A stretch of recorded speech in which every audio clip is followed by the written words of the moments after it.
আজকে গোবিন্দ তৃণমূলের কাউন্সিলর ছিল, ঠিক আছে। এ আজকে মনে করেছে যে আজকে আমরা ক্ষমতায় আছি বলে আমরা 15 বছর বহুত রাজ করব, বহুত অনেক কিছু করবো, প্রচুর মানুষের ক্ষতি করেছে, প্রচুর মানুষের। আপনাদের কি বলবো, যদি চোখের সামনে যদি প্রমাণটা আপনাদের দেখাতে পারতাম তাহলে খুব শান্তি হতো। প্রমাণ তো দেখাতে পাচ্ছি না। একটা কথাই বলবো, প্রচুর মানুষের ক্ষতি করেছে, যাদের জলের জমি ছিল তাদের সেই জমি ভরাট করে সেই জায়গা বিল্ডিং করে দিয়েছে। কোনো মানুষ পার্টি অফিসে ঢুকে এক একটা ছেলেকে প্রচুর মেরেছে, বাড়িতে ঢুকে প্রচুর মেরেছে। আজকে অভয়কাণ্ডে দেহটা যে পুড়ি ছিল, কারা হাত ছিল? এদের হাত ছিল। আমি গঙ্গার পাড়ে থাকি, আমি সবকিছু জানি। যখন ইলেকট্রিক চুলিতে পড়ে হলো, এদের হাত ছিল।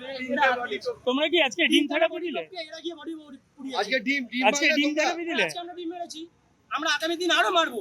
আমরা তো চাই যে নান্টু ঘোষ কেন অ্যারেস্ট হচ্ছে না, আমরা সেটা চাই যে নান্টু ঘোষ অ্যারেস্ট হোক।